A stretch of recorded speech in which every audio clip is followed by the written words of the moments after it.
welcome everyone. We're excited for this conversation with Atlanta City Studio and just really talking about the housing innovation that Atlanta is talking about and what we can do with it. So I also want to introduce Erica Copenhaver. She is our project coordinator with Microlife Institute. She is helping me out tonight. So Erica, thank you so much for being here with us. I'm going to do a couple of slides just to let you know who the Microlife Institute is in Atlanta. If you haven't heard of us, you might have heard of us as Tiny House Atlanta. We originally started as Tiny House Atlanta about 7 years ago, but we migrated into the Microlife Institute about 4.5 years ago. So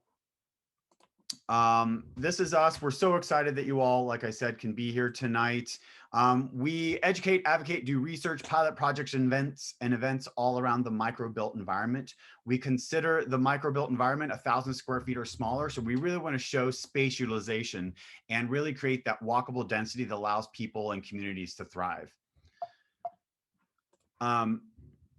So these are some of the programs that we do throughout the year. Our pilot project, we are building a micro pocket neighborhood in Clarkston, Georgia. 8 houses, all on a half acre. We also do an innovative housing summit. Last year, we had Richard Rothstein speak as our keynote around systemic racism. And these are the other programs that you'll see that we do each year. The Micro Homes Tour, we do a workforce housing roadshow. People have definitely come to our tiny house festivals. And then we have a good national developing pocket neighborhood program that we're very proud of. What is micro housing? We consider it, like I said, under 1,000 square feet. And we wholly believe that we can build community through the built environment, really looking at design and how our architectural designs work with our daily lives. A lot of people want to downsize. Why? Well, housing options, everything from ADUs to duplexes to triplexes, quadplexes. It's all about that spatialization, whether you are in a rural area or urban setting. Also, smaller footprint means better for the environment. We are saving money on bills as well as the energy that we actually need to heat and or cool our spaces. Not to mention, compare cleaning a 2,500 square foot house to an 800 square foot house. You get the picture. So this is just our pilot project. You'll hear more about that later and announcements. You'll be able to, tours will start in May of the finished product in Clarkston. This is just some renderings, just to get your wet your whistle. And then this is who I am, Will Johnston, Executive Director, and Kim Morrison, she's our Chief Financial Officer and is also Head of Policy. So again, tonight is not about Microlife Institute, but we get to be the convener. We get to welcome all of the Atlantans that wanted to join this conversation tonight and welcome Josh and Vanessa from the city of Atlanta. And really, let's talk about the innovation of housing. So Josh, I'm going to let you and Vanessa introduce yourselves. And then I believe, Josh, you're going to take it from there to do a little bit of presentation. Sounds good. Thanks so much, Will. So I'm Josh Humphries. I'm the Director of the Office of Housing and Community Development with the City of Atlanta. And I'll present on our project in a second, but Vanessa, you want to introduce yourself first? Sure. Hey, everybody. My name is Vanessa Lira. I'm an Assistant Director with the Department of City Planning and in our Office of Design, also known as the Atlanta City Studio. Cool. Thanks, Vanessa. And so tonight we'll be talking about our new project, the Atlanta City Design Housing. And I'm going to go through, I looked through the attendee list. We've done quite a few of these presentations at this point. And so I wanted to get a feel for how many of you have already seen some iteration of this. And so a lot of you have been, and I'm sure you're much more interested in having a longer conversation with Vanessa, Will, and I, and talking through what these ideas look like on the ground. And particularly, I think for tonight, since we're doing this with Microlife, again, Will, thanks for kind of pull this together. I'd love to focus around design questions and the design related policies that we're looking at here and the role that plays in creating a more sustainable and affordable city for the next generation of Atlanta residents. So let's jump right in. I'll try my best to be brief so that we can get into conversation quickly. So the purpose of this project was to assess the current state of housing in Atlanta, research the history of housing policy in the city, and its continued impact on housing affordability and the general housing ecosystem today, and then to propose Atlanta-specific solutions to build a healthy and diverse housing ecosystem for Atlanta's future. A little bit of background on the project. In 2018, we began this work, and we held a series of public engagement events. At that time, it was called the Equitable Housing Needs Assessment. Some of you may have joined some of those sessions that we had in the summer, and asked questions of residents just around kind of anxieties around housing, observations, and kind of personal experiences, and what we should focus on as an office and as a city, and looking for proposals to make housing work better in Atlanta than it currently does. One of the core ideas that came out of that was that we wanted Atlanta-specific ideas, and a real need to look at the unique design of this city and how housing and housing policy plays a role in making Atlanta work better, but not just flat housing policy that's cookie cutter and across the same similar U.S. cities. And so that led us to look really deeply into the history of housing policy in Atlanta, and to ask questions about how design decisions and housing policy decisions that were made in previous decades and over the last century impact the current challenges that we're facing today in housing. In October of last year, we hosted a 5-part book series. Actually, Microlife was coming out of when Richard Rothstein came and spoke. Microlife helped sponsor. We were a part of that event and held kind of a 5-week series and engaged questions around the history of housing policy in Atlanta. And I saw some of you that are here tonight joined us for that. So glad to know you're still connected with the work that we're doing on this. And then in December, we released our larger Atlanta City Design Housing project. And right now we are in our public engagement Blitz, or kind of the second round of public engagement, talking through the broader project and specific policies as we draft legislation related to this, so that when we introduce it, it fits the needs and desires and kind of broader support of Atlanta residents, so that we can begin implementing the change that we're talking about here. Here's a photo from our 2018 engagement, and a pic of some of the books that we gave away for our book club. The project itself is on a platform called Esri Story Maps, which uses GIS and interactive tools. And if you haven't had a chance to check it out yet, I'll make sure to drop the link in the chat here. But I think that it'll get into a lot more detail than we'll be able to get in today, and talk more about both the history and give you a chance to really engage in a more interactive way with the story that we're talking about tonight. So the largest driver for us that really kicked off a lot of this work, and the core variable that's changed in the housing market in the last 50 years, is that in the last decade, the city's population, as you can see from 2010 to 2019, rose by close to 100,000, and we are now the highest population city's seen in its history.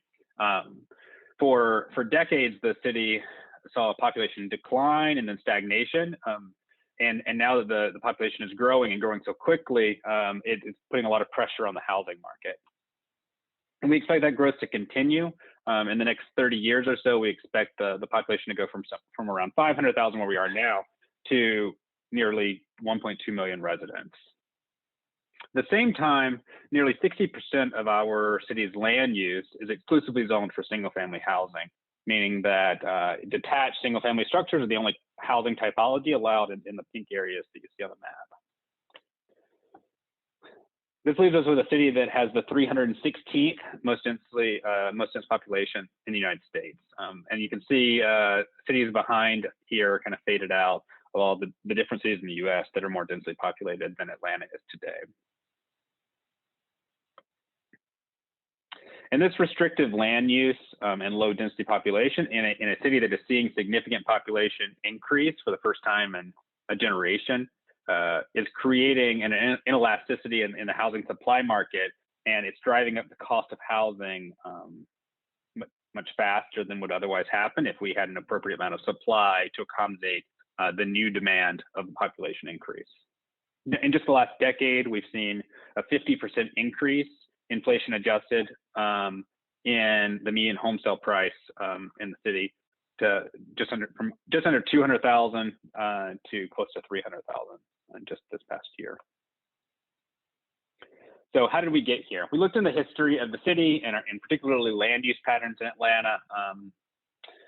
We learned that in 1940, the city had a population density of around 8,500 people per square mile, which is more than twice as dense as the city was just this past decade at 3,500 people per square mile. And so when we look closer at what allowed that level of population density, we came across the 1929 zoning code. And this, we learned a lot from this 29 zoning code. One thing on the, I guess on the density point that we learned is that the land use that was allowed in the 1929 zoning code was predominantly broken into two categories as far as housing related ones. One was the dwelling house, which is the orangish yellow color here. This allowed 2 units by right plus additional dwelling units, ADU types as well in the back of the house. So this allowed basement apartments, duplexes, and things of that like. And then the red areas here allowed small apartments and medium-sized apartment buildings in these areas. So this allowed for the kind of the 8,500 people per square mile population density that existed up through the 1940s.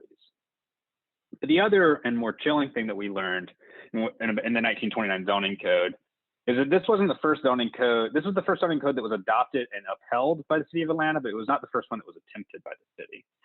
Prior to 1929, there were multiple attempts by the city of Atlanta to enact a racialized zoning code that separated residents in the city by race through zoning restrictions. This was struck down in 1917 by the federal Supreme Court, but in 1922, the city of Atlanta still attempted to submit a racialized zoning code, and it was struck down again by the courts. And so by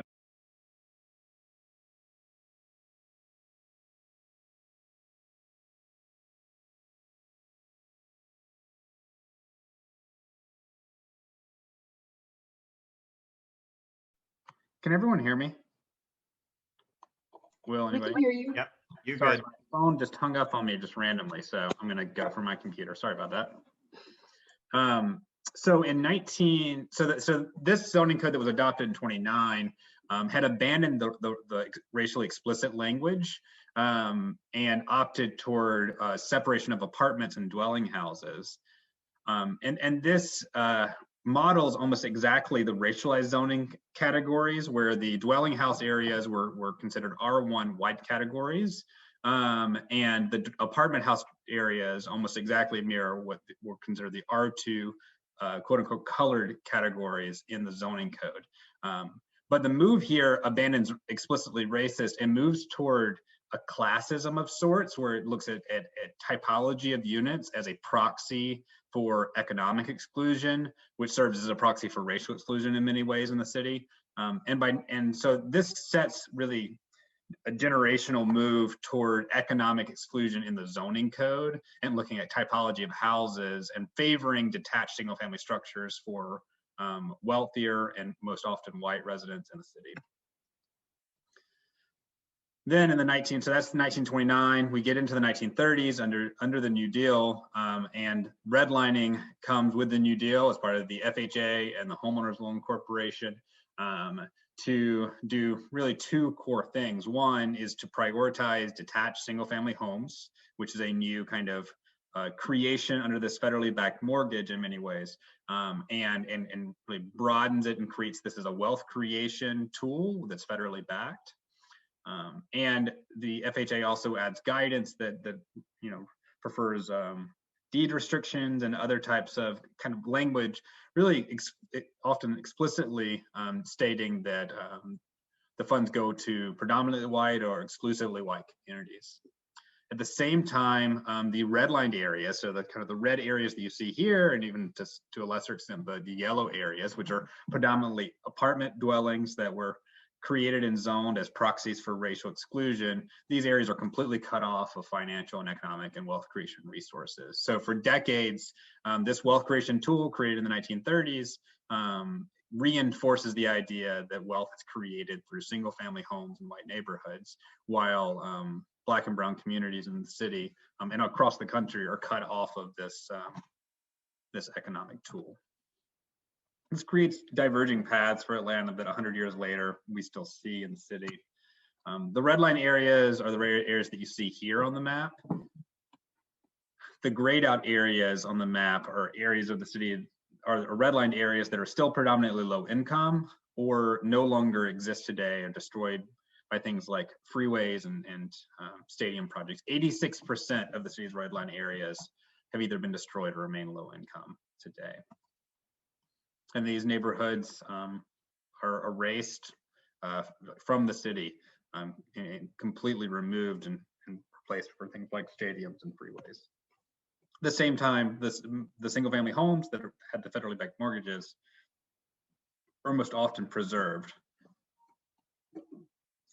And a lot of this has played a core role among other elements, but one of the core elements to leading to wealth inequality and income inequality that Atlanta ranks worst of most US cities year over year. And you can see the ways in which the city is still segregated by race today, and the economic impacts that that these decisions have made on Black residents and brown residents in Atlanta. So as we think about where we go from here, and really with a focus on the design side, I know that's where we want to focus tonight's conversation on.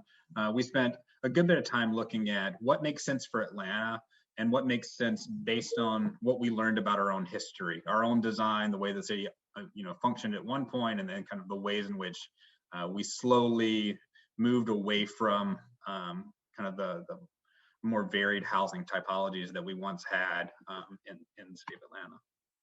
So looking at that, we broke down, and this is based on a work that was called Atlanta City Design, which lends our name Atlanta City Design Housing to, and a project that was adopted in the city's charter in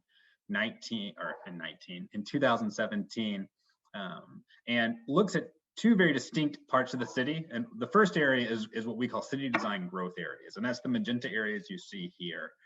These are areas like your downtown core, Midtown, clusters like Buckhead or Greenbrier Mall, and then corridors like Campbellton Road or Hollowell, and the way that these are areas that we believe have the highest capacity for high density growth, and that as the city grows from 500,000 to 1.2 million, that the majority of the growth ought to happen in this area. The other area of the city that we spend time thinking about and looking at ways to grow and how it changes as the city grows is the city's conservation areas. This is where most of the single family detached structures exist in Atlanta. This is where most of the tree canopy exists in the city. We believe that it's important that this characteristic and design is a part of the city's history and a part of what makes Atlanta a unique place to live. And in many ways that the design and the built environment ought to remain, but change as the city grows and change in subtle ways that make sense with these types of neighborhoods. So as we think about city design and growth and conservation areas and how we can stimulate the development of affordable housing, our first focus is on creating what we're calling naturally occurring affordable housing. These are market-based solutions that don't include government subsidy, but are a result of the market being able to create units that are more affordable by nature of the type of unit that they are. First idea and proposal that we're working through with that is around allowing additional dwelling units on all single family properties citywide. Currently, the single family zoning that exists, the pink areas that I showed you in the map earlier, predominantly only allow single family detached structures and no other typology. But historically, the city allowed second units in subtle ways, whether they were detached accessory dwelling units in the back of the house or basement apartment conversions or things like that. But over time, in the last 50 years or so, we stopped allowing those. And these can be subtle ways to allow kind of additional units in a neighborhood, but also allow units that tend to be more affordable. To take this orange building here, if the basement garage is able to be converted into an apartment, which is not able to be done now, if that's converted, that would be more affordable because it's a basement apartment. And it also allows the unit to still fit in very well with the existing neighborhood. Here's an example of one that exists in the city. This is the second unit is on the second floor. but still looks and feels very much like a single family house. Here's a scenario where the second unit is recessed kind of further back in the lot. And this is a newer construction in the city. In the last example, this is a basement apartment on a corner lot scenario. So the primary entrance is up here, and then the secondary entrance to the basement apartment is here on the side. And so the reason that we're focused on these additional units like this is that they still serve the purpose of, and I believe honors the design of the neighborhoods and the kind of the built environment of them, while allowing for there to be subtle additional units to be built or added or converted in these areas. We estimate that if just 15% of the single family properties in the city added one of these second units, around 11,500 new units would be created. And for context, the city recently passed a $100 million housing bond, which was took lots of work and effort, both through the mayor's office and city council coming together to come up with a way to really move a lot of money toward affordable housing in the city. But $100 million will only create an estimated about 3,500 units, which is a lot of units, and it's important for us to create, and creating subsidized units is hard and an important part of the strategy. But I highlight that to show how much potential the market potentially has to create units without any additional subsidy if we allow for these types of subtle changes. One other element of adding an additional unit is the detached accessory dwelling unit. Here's an example of one that I believe is in Inman Park in the city. These units are in backyards and single family lots in the city, and were allowed in 2018 through the zoning quick fixes and several of the city's single family neighborhoods. We believe this is an important part and has proven to be quite important in a lot of other US cities as a tool for creating subtle density and new housing options, but also at a more affordable level, because these are capped in most places of the city at around 750 square feet. We've had challenges. The core challenge that we've had with accessory dwelling units is around the financing related to them. They can often be quite expensive. Sorry if y'all hear my dog squeaking in the background. He's very excited about accessory dwelling units. These units can be expensive, and so we're proposing to help with the financing and to create ownership opportunities with them, because right now they can only be rented, is to do what's called fee simple subdivision on the lots and allow for the ADU to be sold as a separate option from the primary structure. Right now, this is not available, but what this would allow for from the primary homeowner's perspective would be the ability to collateralize the additional lot, which is an important part of getting the financing that you need in order to be able to actually build an ADU without a ton of upfront costs, because upfront cost is a real issue right now with ADUs. This would also allow for a more affordable home ownership opportunity to come to the market without any subsidy. By being size restricted and the location of them in backyards, allowing for these to be sold fee simple would create a lot of naturally occurring affordable ownership opportunities throughout the city. It would also increase the mixed income neighborhoods, where the homeowner that lives in the ADU and the homeowner in the primary structure are likely of different income levels, and so it creates more income diversity on a given block or a given neighborhood. There are also areas, the magenta areas here that you see, that don't yet allow ADUs, the detached ADUs, and so we're proposing that those be expanded to all single family areas in the city. Another area that we're focused on is small apartment buildings. And so small apartment buildings like this one here, I believe it's in Virginia Highland. These are your 4, 6, 8, 10 unit apartment buildings. We believe that this is historically a large part of what made the city work and allowed it to have the kind of density that it had in the 19-teens, 20s, and even 30s. But it was slowly zoned out of the city, and reintroducing this in subtle ways that fit with neighborhood fabric, we believe is important, particularly around the city's MARTA stations, where our heavy rail has the highest capacity to accommodate growth without additional car traffic.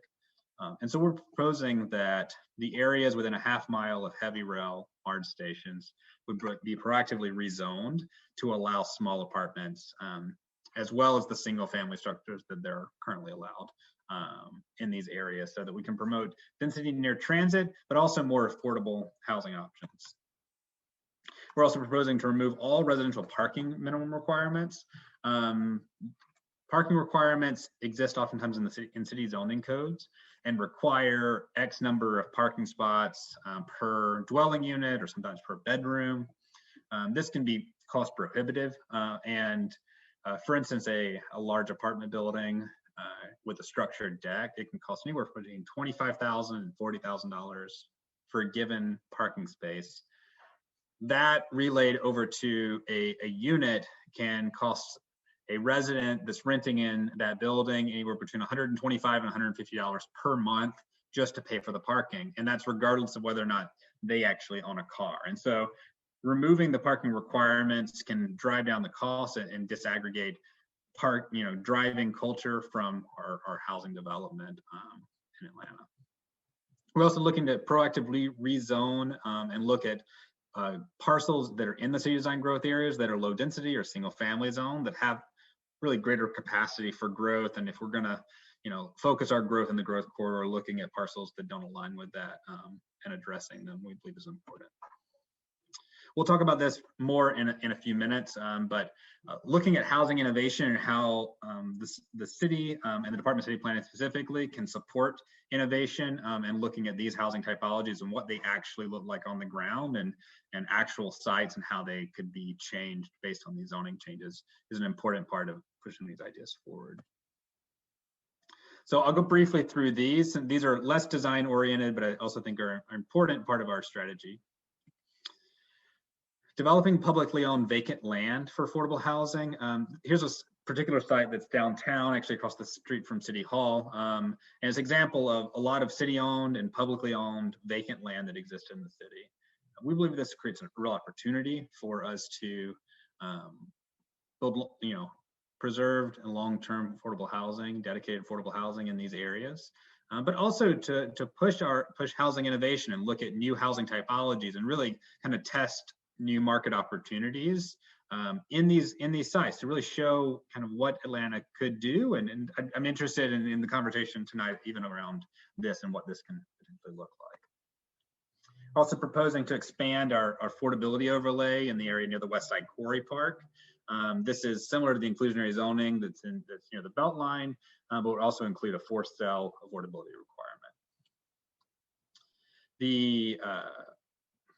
The last thing, or two last things I'll mention, and then I'll be quiet and we can all chat. When we look at affordable housing distribution of dedicated subsidized units, oftentimes they end up being built in neighborhoods that are already predominantly low income or significantly low income. And so the unintended consequence of that is that it reinforces concentration of poverty and socioeconomic segregation in the city. And so as we look at using our incentives and our subsidies to build affordable housing, we think a focus on an equitable distribution throughout the city and a focus on the city design growth areas are two important components to ensure that affordable housing gets built in areas of the city that have the highest access to amenities, job centers, transit, et cetera, but are also equitably distributed all throughout the city. And so what we did here is we weighted the 9 high school clusters in the city based on the amount of growth area that actually operates inside there, so that as we look at building our affordable housing, it can be really focused on growth areas while being distributed throughout the city. And one particular tool that we're looking at using this type of model on is our Urban Enterprise Zone program, which is a tax abatement program that provides a 10-year tax abatement for affordable housing projects. Right now, it's only allowed in the magenta areas, and what we're proposing is to expand the allowable use here to go to all of the city design growth areas, so that we can reinforce the idea that large apartment dedicated affordable housing makes the most sense in growth areas and aligns us in a more sustainable way as we grow more dense as a city. So I'll end with this quote that's really been, I think, a guide for us as we've thought about this work and thought about what the future of Atlanta looks like. It's the cities have the capacity to provide something for everybody, only because and only when they are created for everybody. And we have a moral question, I guess, before us as a city. We inherited this city. We inherited the problems of its past and the challenges we face today. And as a city, as we collectively, as residents of Atlanta, have important questions to ask about the city we want to become, and we have an opportunity to shape that future. That's what this project's about, and that's what I'm looking forward to the conversation that we have now about what that looks like and how design can play a role in creating a more inclusive city than the one we have today. So I'll stop there, Will, and I guess turn it over to you if you want to take us from there. Sure. Actually, Vanessa, I would love to hear kind of a couple thoughts from you after Josh's presentation. So do you have anything you'd like to add to what Josh said? Yeah, our department has been working on housing kind of strategies for a while, and the work that we've done at the Atlanta City Studio was really more focused on design and housing typologies. So we've been looking at some of the plans that Josh had shown in his presentation of quadplexes, duplexes, small apartments, things like that. Looking at typical single family lots in Atlanta, which are generally 50 feet by 150, some are a little bit shallower or deeper. But generally that's kind of our typical single family lot size. And so looking at whether those typologies that Josh was talking about are appropriate and physically able to be accommodated on those sites in a way that fits within the neighborhood context. And what we found out is that they can, and they have historically. And so really the work that we've done is started to pick apart what are things in our zoning that are keeping us from being able to develop these types of site plans that we've looked at. So whether it's the parking requirement or only being able to have one dwelling unit, not being able to have detached dwelling units. So things like that, and all of that is baked into Atlanta City Design Housing and the strategies for moving forward, the policy, so that these typologies and designs that we've been researching can actually be implemented. As right now, a lot of them, we can have good ideas, but if we're not able to execute them, then that's really the challenge that we're facing right now. So, so let's jump into, as Josh said, we are jumping into talking about design. Obviously, the Microlife Institute, we love to utilize space. We're building micro structures in Clarkston. But I guess, to your point, we need to be thinking about the whole picture. So Vanessa and Josh, I kind of want to, talk about like the neighborhood designs. Are we just talking about housing? What else needs to be included to create that neighborhood? Just trying to throw in a stat that, everyone wants walkability. They want to be able to walk to a shop, a restaurant, a bar. How else are we thinking through this for the city of Atlanta in our design process? Yeah, that's a great question. Well, I think proximity, those kind of radius that Josh was showing in the maps, proximity to other uses is really important. And so in a lot of our historic neighborhoods that have been around longer before the automobile, you have these neighborhood commercial districts that are really close and within walking distance to the residences. So supporting those business districts and really making sure that they are viable and are able to provide the types of amenities that people need on a day-to-day basis. A restaurant is one of them, but also you need a dentist, you need a doctor, you need a grocery store, all those things, kind of having those baked in within our neighborhoods is really important, obviously, to walkability. If you have sidewalks, but you don't have nowhere to go, then it's really not, a truly walkable space. And I think our department, and Josh can speak more to this, has been doing a lot of work around Main Street and those communities as well. Yeah, I would say, the reason I think that housing is maybe the most critical component of it, Will, is that, I got my start in economic development work before I ever got into housing work. And that world is all about like head counts and density per square mile to make things viable, right? And the largest challenge you have is particularly in lower income neighborhoods that are very low density. You cannot justify any amenities. in very high income neighborhoods that are low density, you can justify it because the individual spend is there sometimes, even though it may not necessarily be walkable. You can justify grocery stores and things. But Atlanta's low density makes the market unviable for traditional development of amenities and resources. So as long as the housing, kind of our regulatory housing policies are so restrictive that we can't create the density to even create amenities, even in the reasonable realm of walkability, then you're never going, even if you had the best sidewalks in the world, if you don't have density to create it, you're gonna have to subsidize everything you build on your Main Street. And that we have a Main Street program in our office, as Vanessa mentioned. And the largest challenge that we run into is most of them were part of the kind of the original, kind of, I guess, the 1920s city limits, and were part of the streetcar system in Atlanta. And so these little nodes developed with a relative density and a land use pattern that allowed for them to be economically viable just by the residents that live nearby. But as we downzone those areas around them, to take a neighborhood like Westview, for instance, the Westview has a great little commercial node that's 1920s built out.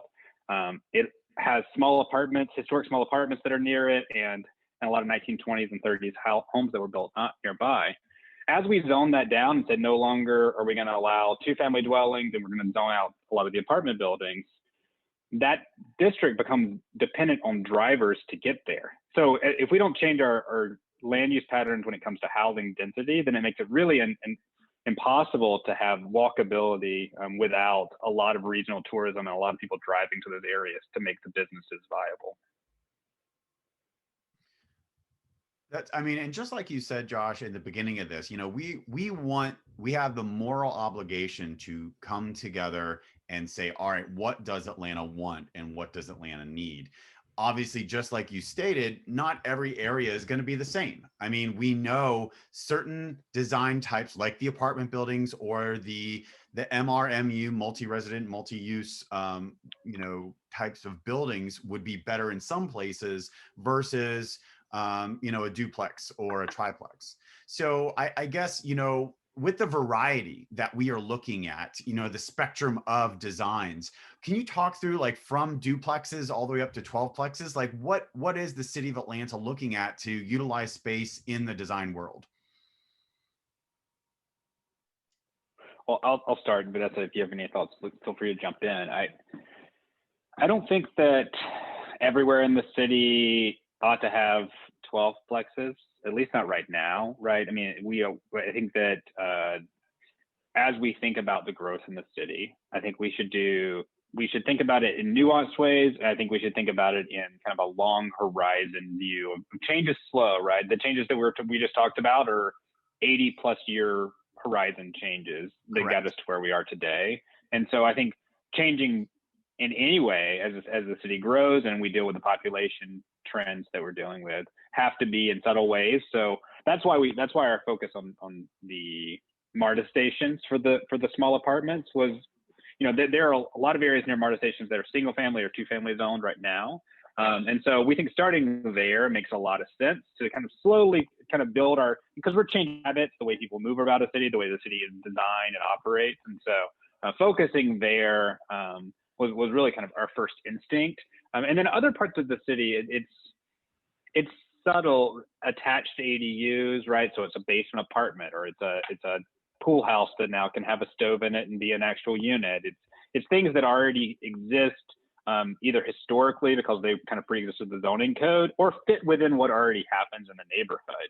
And so that change, though it looks, you know, it doesn't really change the look of a neighborhood or the feel, it does have substantial impact because we're talking about 60% of the city that's zoned this way.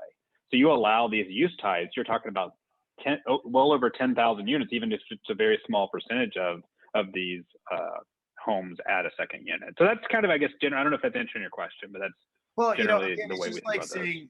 I guess as you all are looking at the different styles of design and the sizes, you know, everything, I'm sure you have an idea where you would like, just like you said, where you would think they would go in the next 10 to 15 years or even longer. Obviously, this is all, you know, we can't just say build it tomorrow.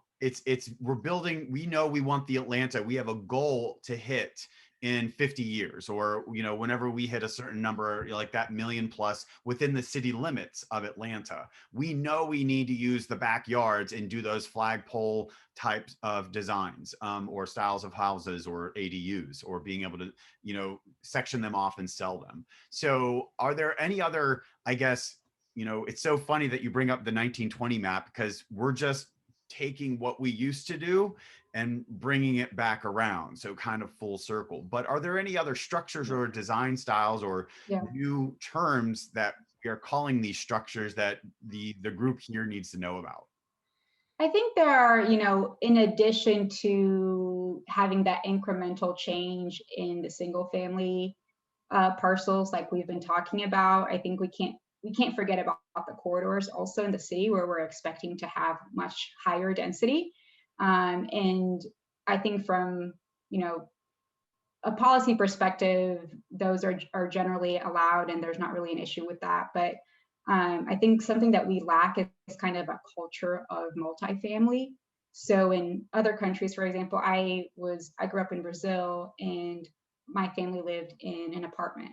That was, you know, how I grew up. I grew up in an apartment, and the apartment had windows on three sides. It had a full laundry facility. It had, you know, two full bathrooms. The design of the unit itself was around how can a family live here? How can people in different stages of life live in multifamily housing? I think that's something that just from our culture, designers are not always thinking about, okay, how is this a home versus an apartment for a student or something like that, you know? So we're really designing, especially the smaller the space, the more attention you have to pay to the details and to every single inch, to really make it a livable space that can have a huge impact and that can work for multiple types of lifestyles. So I think from a design perspective, you know, the things that have been done in the past, we can solve the policy issues to make them be able to be done again. But I think looking for new typologies and new ways in the future, it's just kind of rethinking of how can we really design high density to accommodate our life today. And that's just more of a, you know, a culture of design. How do we evolve that culture? A lot of other countries do it. A lot of other cities in America do it. How can we get there as well? And it is fascinating. It is our culture. We need to be more engaged as a community. The single family homes actually distract or deter culture in a way where, you know, we don't interact in the same way as we would in an apartment complex or a different style or a cottage court. So it is interesting as we dive into like building our pilot project that you see behind me, you know, we're seeing that we had 1,000 people just on an interest list just to move into 500 square feet. I think it's that whole idea of showing design styles, new design styles. But to your point, Vanessa, like what does a family look like in these different styles of designs that could live in Atlanta? And we are a city.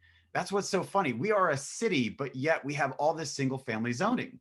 And so we don't realize that it's also, yes, it's been kind of bred into us. We believe that like the American dream is the single family home, picket fence, 2-car garage, yada, yada, yada. But that, I think that even the pandemic has changed that. Like I think a whole new definition of what we want. But like to bring it back around is that how do we make Atlantans come together and see the way forward in design and as a culture?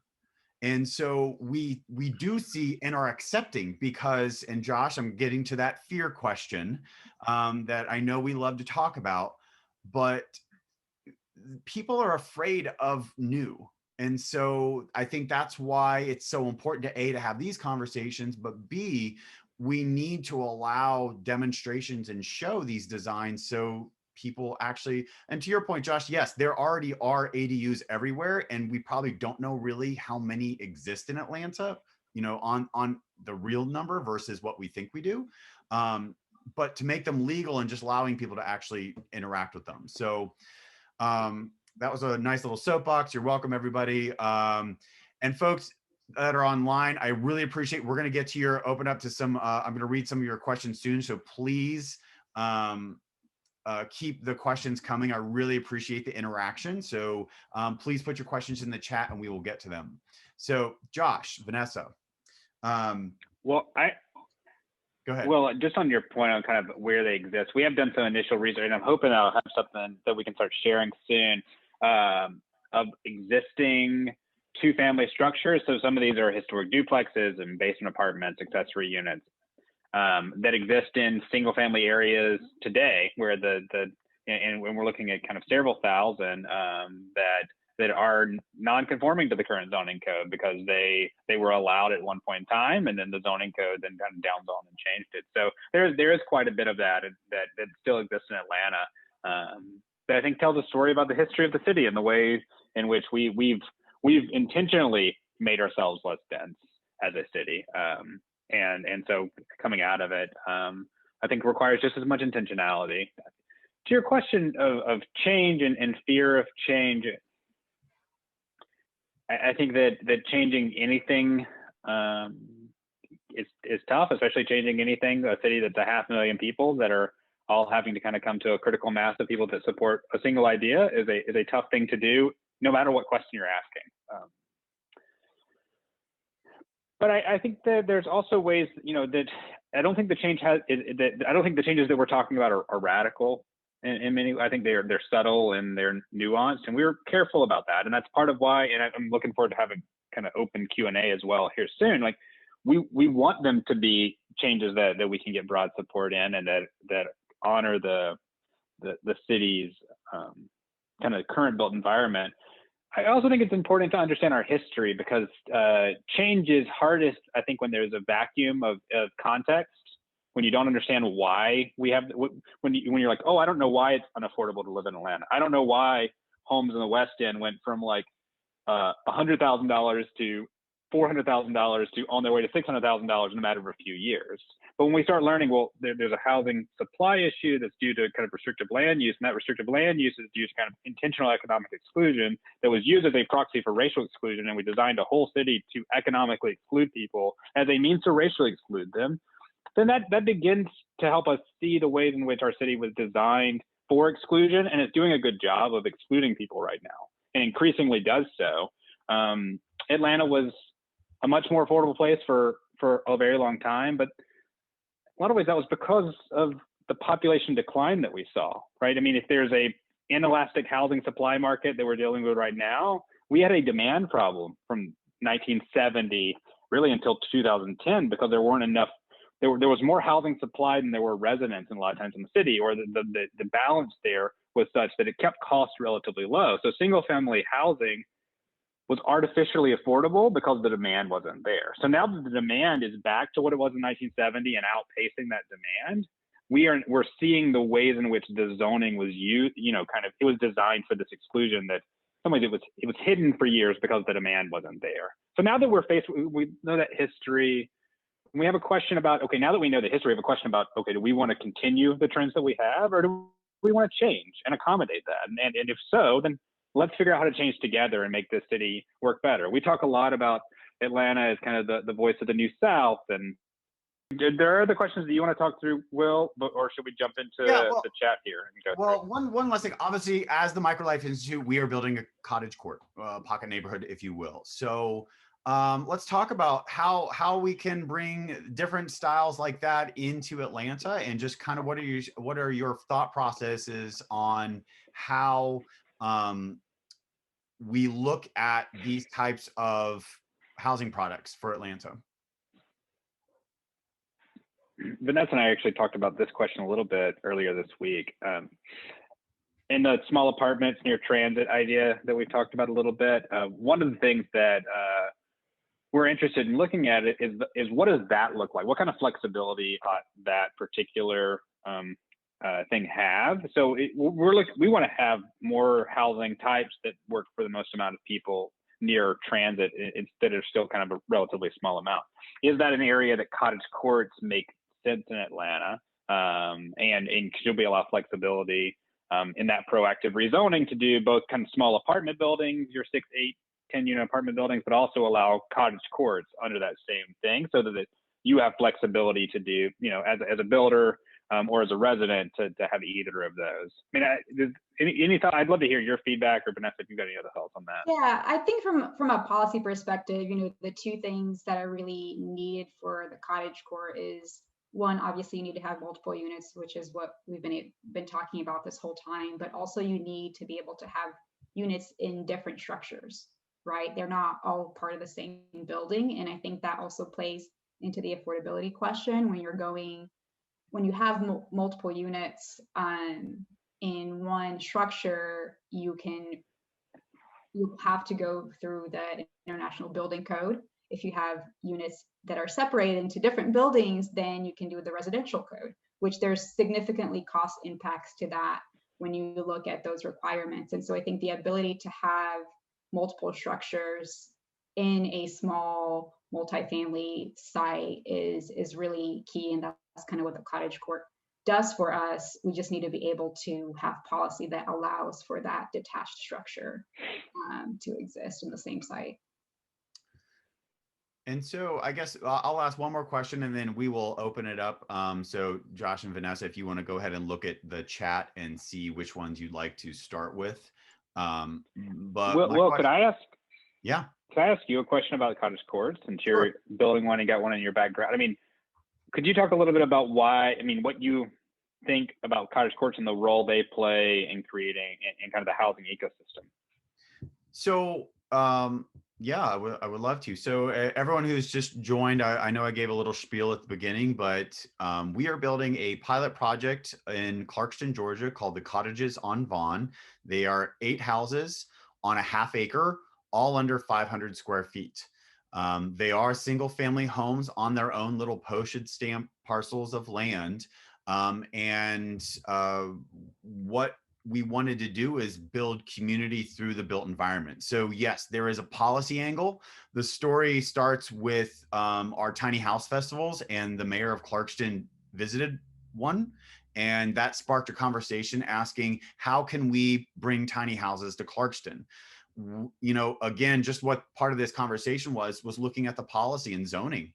And lo and behold, there was a cottage court ordinance in the Clarkston city books. So we looked at it and saw that there were definitely a couple lines that stuck out that were definitely deterrents. And so we worked with Clarkston and a couple other groups to rewrite it. And it was a 6-month process. So after rewriting the cottage court ordinance, it took about, like I said, 6 months, got it approved through the city council. So again, Josh coming together on an idea and people passing it, because the whole point was, Clarkston is I believe around 80% or even more rental, and they wanted to start bringing more home ownership to the downtown and smaller homes to the area. So we were happy they asked us, after we did this, ordinance change, they said, hey, you want to do a pilot project? So we were like, okay. So we embraced the pocket neighborhood design principles of Ross Chapin, where we're not just building housing. We're not just building a product. We are utilizing this to actually drive community and reweave the social fabric back together.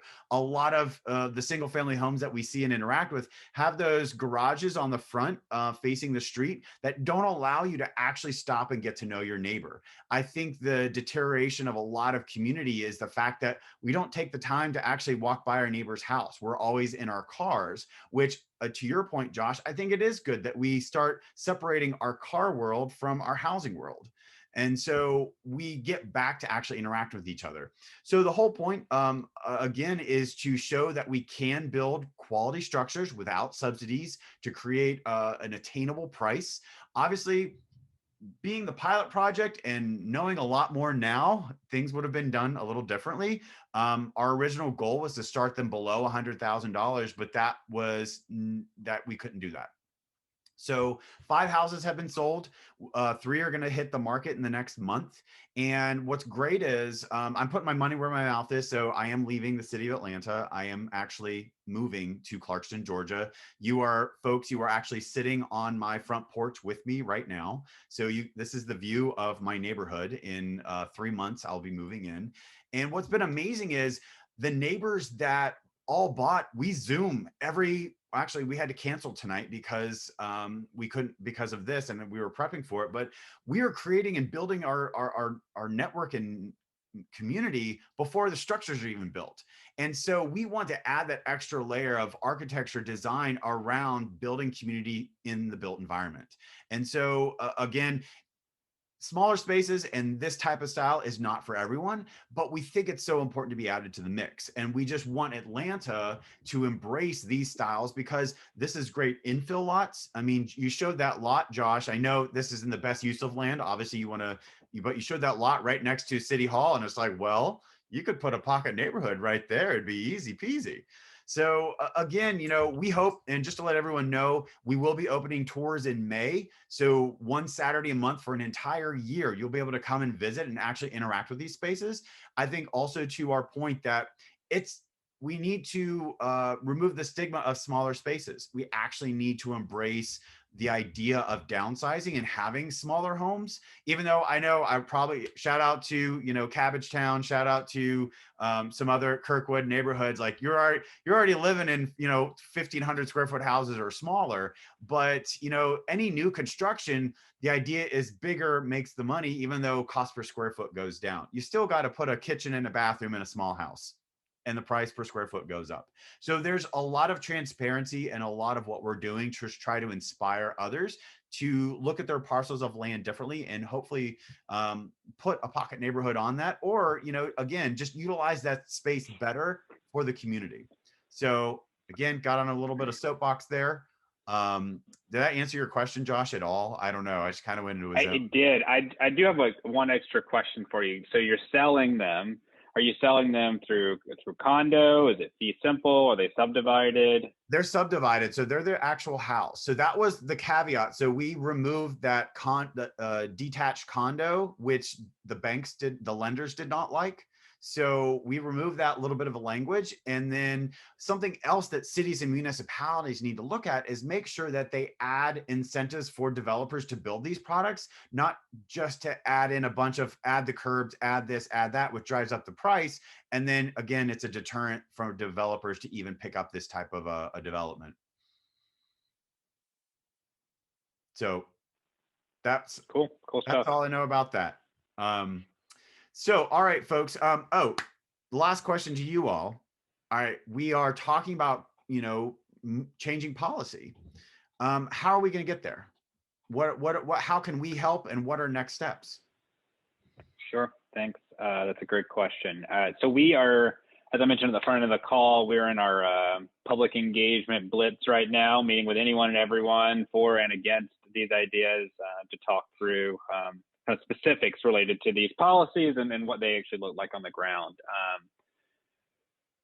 When we get kind of hopefully in the next couple of months, get to a point where we feel like we actually have legislation that's ready to go that kind of speaks to the kind of the specifics here, they'll get introduced to City Council. When they get introduced to City Council, since they're zoning related legislation, or I'm talking specifically about the zoning ones that we're talking through, they'll get immediately referred to the NPU system.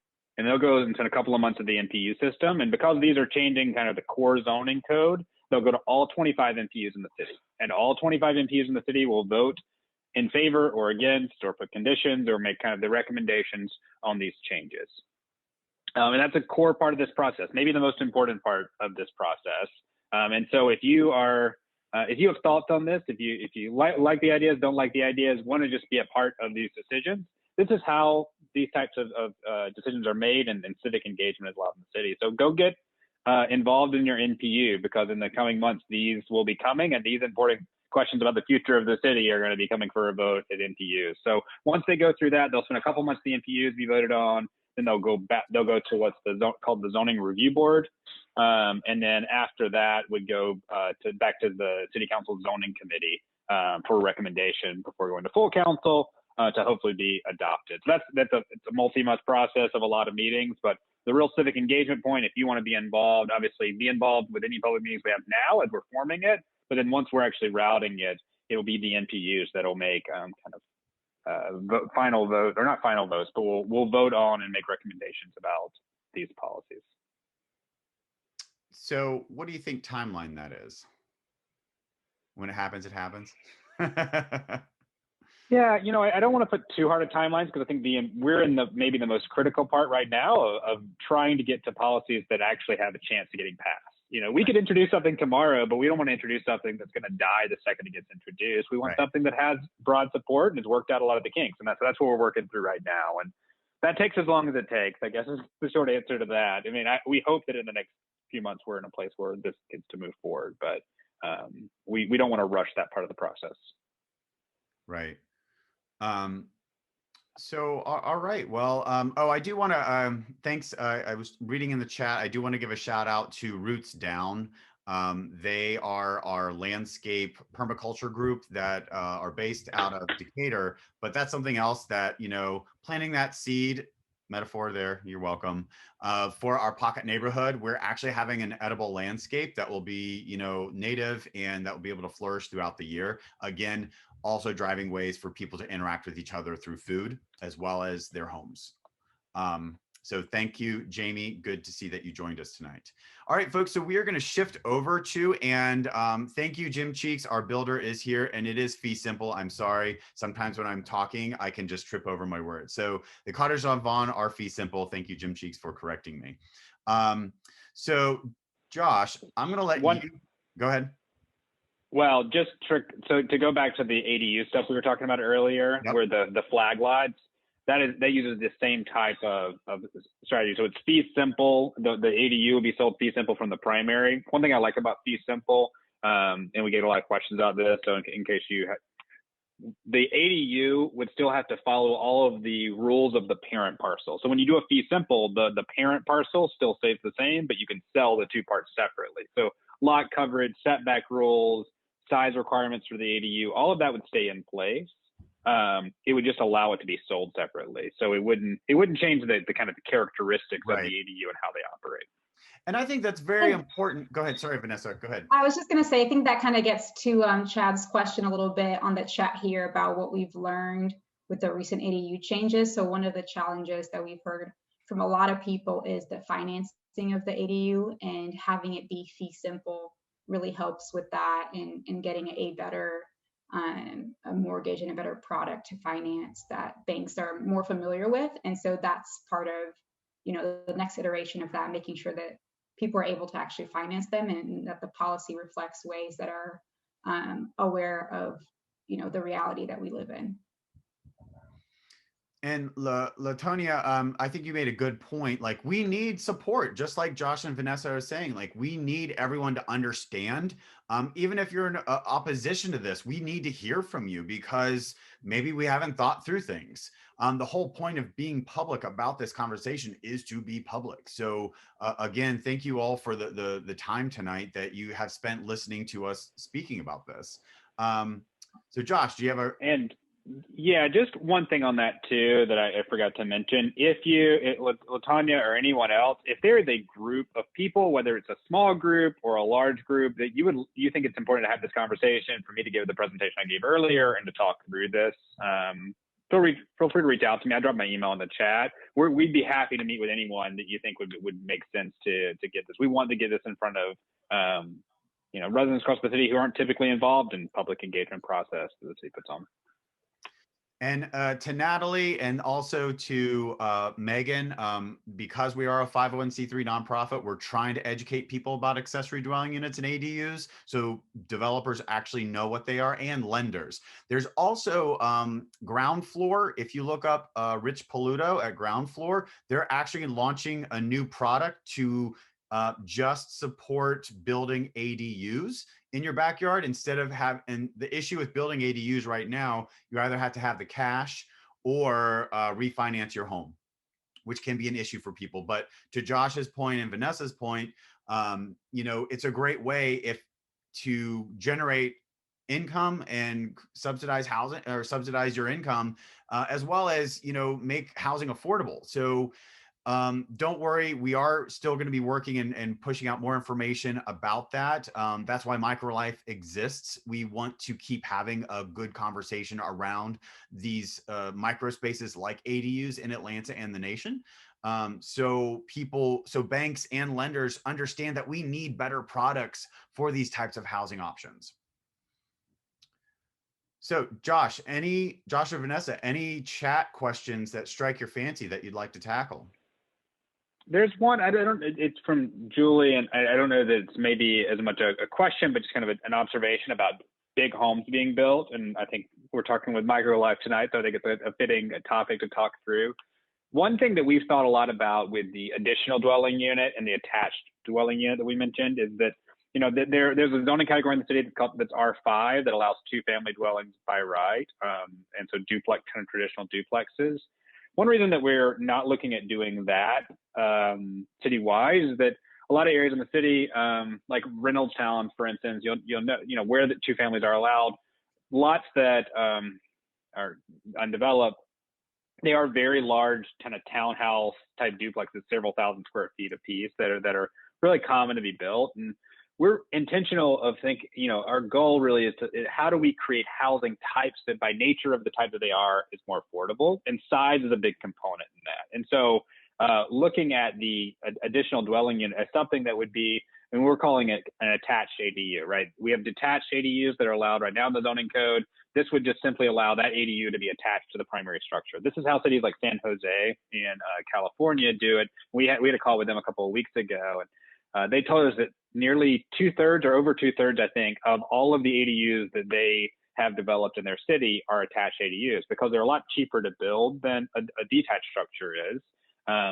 But by being an attached ADU instead of just a duplex by right, we can put size restrictions on it. And so we're looking at making sure that that second unit is a smaller unit, because keeping it smaller is an important part of ensuring that it's a more affordable option and not something that ends up being a 3,000 square foot second unit that becomes unaffordable just because it's so large. So that's something we're very much focused on with this. And yes, folks, this is being recorded, and we will be editing it and putting up on the Microlife website, as well as sharing it with Josh and Vanessa to be able to push out. So, Josh, I don't know if you are sharing your slides. We could also, work something out like that as well. I can share my slides. I'll drop the link in the chat. I would encourage you to go actually check the story map out, which is a lot better way to consume this information than the slide deck. So I'll give you the link to that. One other thing that I see in the chat here is around ADUs and like just how it's gone so far, and general kind of questions around the natural affordability of it. Because they're only allowed detached, there's a price point that we've learned. And so the cost up front, the lending market is relatively new to, versus say a basement conversion is not something that's new to the lending market, but a house in the back, a small house in the backyard is relatively new. And so there's been challenges and a lot of cash needed up front.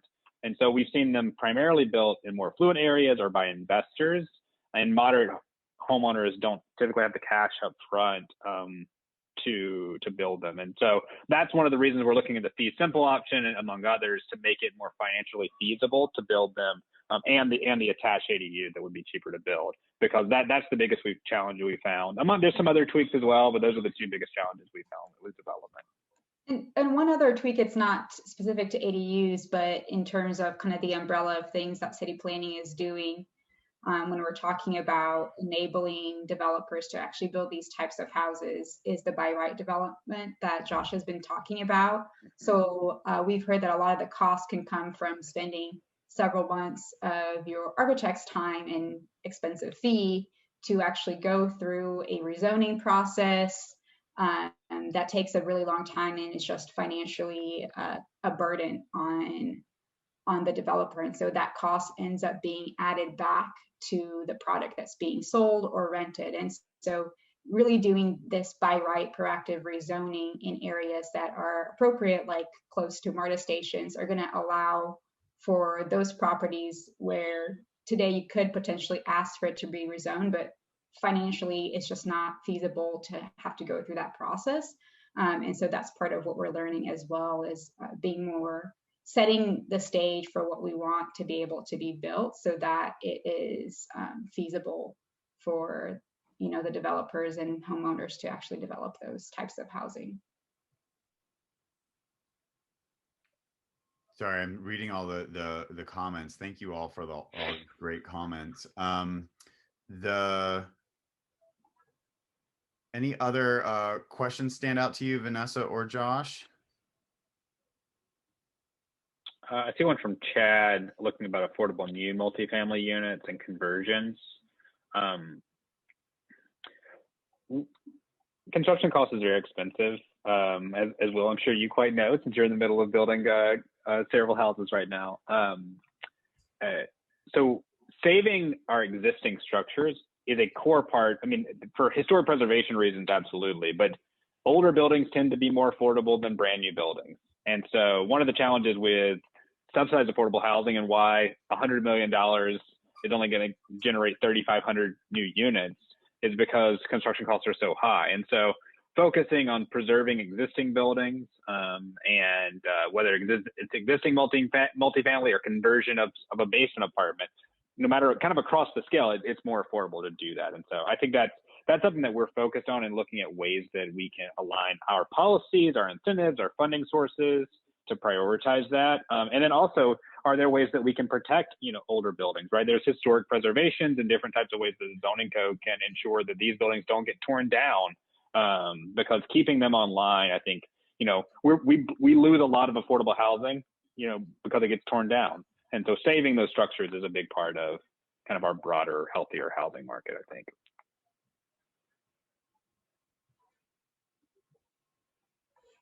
To kind of go on the, I'm reading from Joe. He asked, has anyone ever reached out to the growing and financial rich impact investing community? The first criteria is to advance society, and their second criteria is to return on investment. And there are impact investors who focus specifically on creating workforce housing. Combine opportunity zone incentives, and it becomes highly attractive. So I guess how is I know we're supposed to be talking about design, but like, are people, I guess you could say, lenders and other private sectors interested in these types of conversations? And has City of Atlanta been talking with others? And if not, who else should we bring to the table that needs to be discussed? Do we have this discussion with?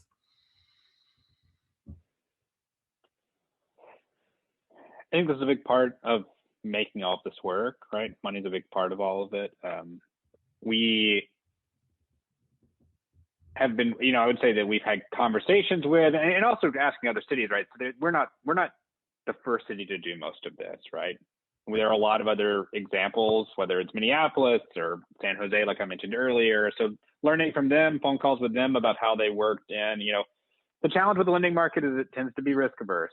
And when you're talking about new housing types, whether it's a small apartment or a cottage court or an ADU, it takes local investors that want to try new ideas or see a market opportunity or have a social impact idea, kind of approach to it.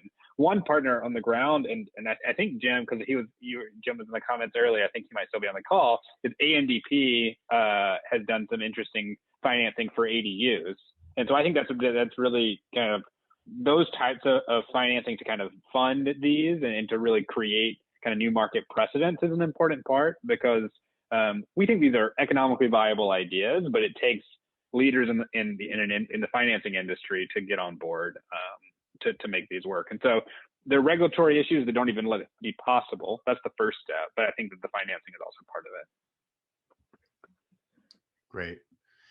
So I know this is all about the innovative designs, and we're talking about the ADUs, duplexes, quadplexes.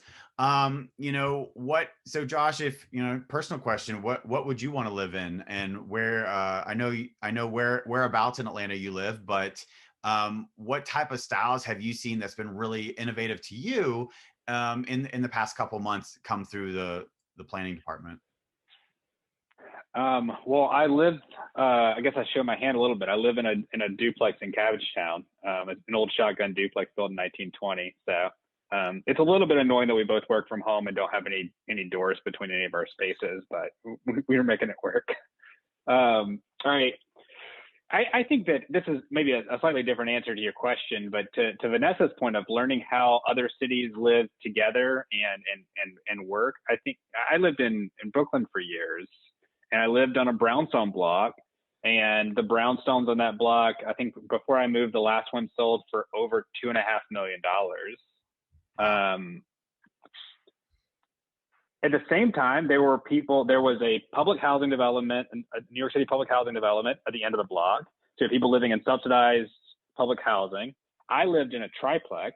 So it looked like it was a brownstone. It looked like the house 2 doors down that sold for $2.5 million, but it had been broken down into a triplex. So it was much more affordable. And there were people in kind of everywhere in between, or there were some that lived in a basement apartment where there was 3 floors that a family lived in above. And what it allowed for was people across a lot of income levels to come into contact with one another. I got to know neighbors that lived in multi-million-dollar houses and neighbors that lived in public housing all in the same block. And we get to know each other. We have block parties. And what it allowed for is kind of a socioeconomic diversity that I think doesn't really exist in Atlanta. And it doesn't exist in large part because we have like land use that doesn't allow people, there aren't different price points of housing in the same neighborhood oftentimes because we don't allow for it. And I think it really it isolates us from people who have slightly different experiences from us. And I think it's to the detriment of the city in a lot of ways. And I think it's important. That's one thing I think it's important about the things we're talking about is it would allow for Atlanta to have more income diversity in our neighborhoods than we currently allow. And I think that's an important part of being a city that's more inclusive and that works better in the future and learns to kind of not be so caught up in our own little bubbles of the world. So that is no way what you asked me, but no, I know. I mean, again, the whole point of this is kind of, hey, let's talk about it. So, Vanessa, any thoughts? Yeah, I guess to me, I think I wouldn't pick a specific typology, more about what I was talking about earlier of being, really intentional about designing the unit and thinking about how a person's going to live there. So one easy example with, the pandemic, I think everyone who has a balcony or a porch versus someone who doesn't, that makes a huge difference. I have a very small balcony and it's been incredible. I never actually thought I would sit out there because before there's so many more pleasant places to go. And I've actually spent my time making it nice and have spent a lot of time on there. I work from there sometimes. Something else that personally is really important to me is natural light. So when I bought my apartment, I looked everywhere for a place that had windows in more than 2 directions so that I could actually have some sun in my house. And so things like that, I think thinking about the details of what that lived experience is really what can make any size house great. It doesn't really matter if it's big or small. If you're thinking about the details, then I think that's what really makes it livable in a great environment. And I think that's such a good point to, like how do we help developers see the need of these little these little aesthetics that we are now realizing we need. We need more light. We need better design. So we're not we're looking out a window and looking at someone else's kitchen. Like, how can we, moving forward, again, I am talking about the design principles of a pocket neighborhood. So you need a usable size front porch. You need lots of light. I mean, the whole point, you need to right size your space.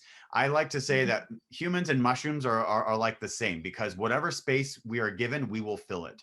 So it is amazing. If you're given a 3,000 square foot house, you'll fill it with stuff. If you're given a 800 square foot house, you'll fill it with just that amount of stuff. So, again, I think people need to realize, just Josh, to your point, like, it's okay to talk to people who are out of your pay grade, and you have the babysitters that walk to your house, and have the people that need to take care of your dog if you need to run out and run and grab groceries for something. It's that design aesthetics that I think what is attracting people about the cottages on Vaughn. That's why we have had an interest list of over 1,000 people just to purchase one of these. There's a draw, to your point, Vanessa, of if this is my home and it is a way for me to recharge, what do I actually need versus I'm going to sleep here tonight and go back out into the world. So I think, moving forward after this pandemic, I think we're going to look at housing a lot differently, and we are right now. So I'm asking, this is one of the questions that was kind of funny that, I didn't realize, maybe someone else sent it to me, but I'm going to ask it. So how do you feel the Microlife Institute is making an impact, and how do you feel our work is helping you all speak to design and space in the city of Atlanta? I think one easy way is, really what we just covered when you're talking about how you're being thoughtful about the experience of the individual, but also the community and the neighborhood. Having that awareness and having examples of that type of housing product is, I think, really important to, one, educate people on the fact that it is possible to live like this, and in a way help people understand that, that a small house doesn't mean a reduced quality of life. Yeah. Right. And so that work that you all are doing and just awareness is really important. But I'm really also excited for when you have, the product built that people can see and experience that and really fully understand the possibilities. Yeah, I would agree with kind of that the reduced size not impact but it's not a negative. Like, it's not like you have to sacrifice your quality of life for a growing city. But the ways in which a growing city, if well designed, can be a better city, whether it's more walkability or closer interaction with neighbors, or all the things that we're talking about tonight, that plays a big role in quality of life. And I think introducing it in the work that you're doing and others like you to introduce really good design and intentionality about kind of a community-focused intentionality. Like, how do you get to know the people that live around you? Because that's why I live in Cabbagetown. That's why I don't want to live anywhere else in Atlanta. It's because Cabbagetown is one of the few places that has a built environment similar to what you're talking about, where I live on Gaskell Street, if you know it, but it's a row of duplexes and little houses, and people walk from here to Little's food store and walk by them, and we're right on the street. And like, I moved here and didn't know anyone that lived in the neighborhood, but just because of proximity to where I am, I get to know my neighbors. And I don't expect by any means that all of Atlanta should be like Cabbagetown. I recognize it's a unique and it's built environment, but as we introduce little things like that, like pocket neighborhoods, I think that there's a value to life that we lost along the way in our autocentric obsession of the late 20th century and our single family obsession of the late 20th century that is important to our social lives. And I think that's a big part of us being kind of whole people and whole societies. And so I think the work you're doing is a part of, I guess, preaching the gospel of that, if you would, which is an important part. Well, thank you. And Caleb, I'm going to call you out. Thank you so much for being able to post. I hope people have been reading Caleb's comments. Caleb has also been instrumental in a number of, I can't even say it. He's just been instrumental. So Caleb, I'm giving you a shout out. And so, folks, I mean, we're winding down. We don't want to keep you past 7:30, but if there are any last little questions other than that, I'm going to kind of let Josh and Vanessa kind of give us our sign off. And we will also, I'll give a little bit more information about the Cottages on Vaughn and when you can see it. And before that, I want to give a shout out to my board. I see a couple of board members on tonight. Thank you so much for being here. I really appreciate the support. And so Josh and Vanessa, I'm going to let you kind of wrap it up.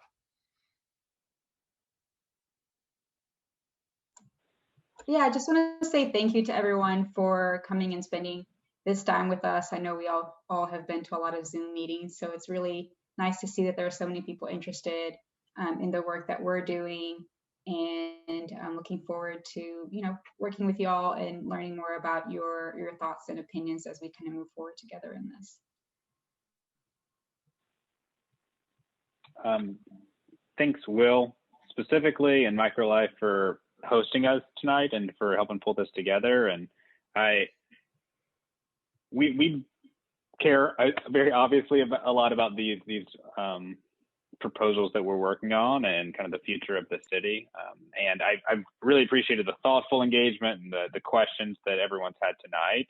And we are shamelessly trying to build a coalition around these ideas of support and pushing them forward in the city. And if you care about these and care about the future of the city, and you think these are something and honestly, whatever your opinion is about it, please be involved and to be involved, in future public engagements. Invite us to come and talk more about this and more specifics. If there's particular policies that you're concerned about or want to talk more about, please reach out. I mean, we will make ourselves available for that.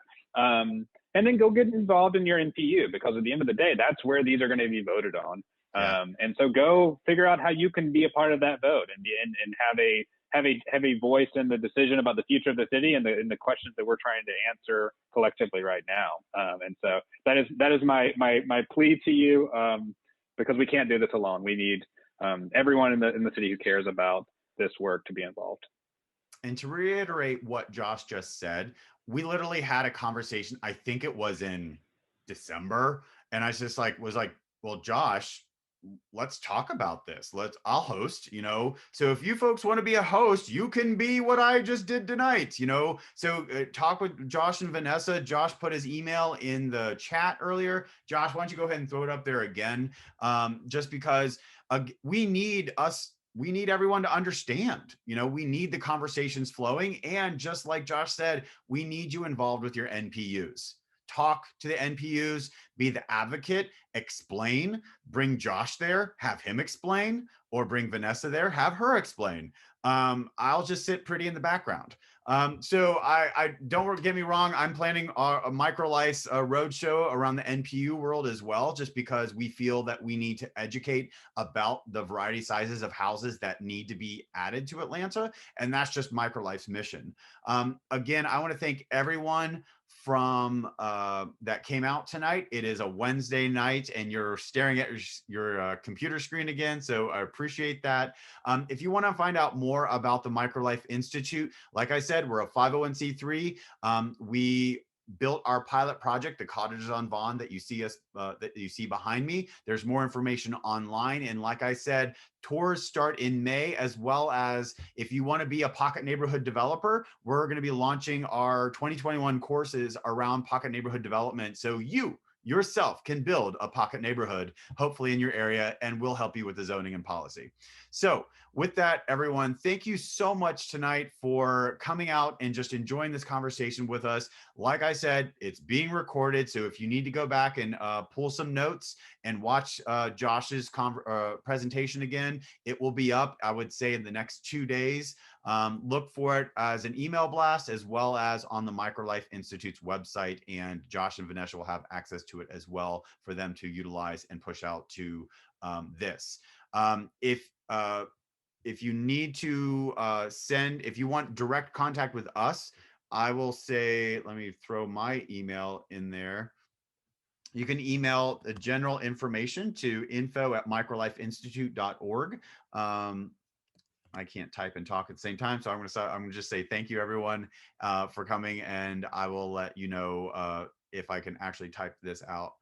Erica, you're amazing. Shout out to Erica. She is our project coordinator that she just started in the past 6 months, and we're really happy to have her. So with that, it's 7:30, folks. Thank you, Josh. Thank you, Vanessa. This is a very important conversation, and we look forward to continuing this great progressive conversation across Atlanta. So everyone, have a good night. Bye. Have a great night. Thanks so much, everyone. Bye.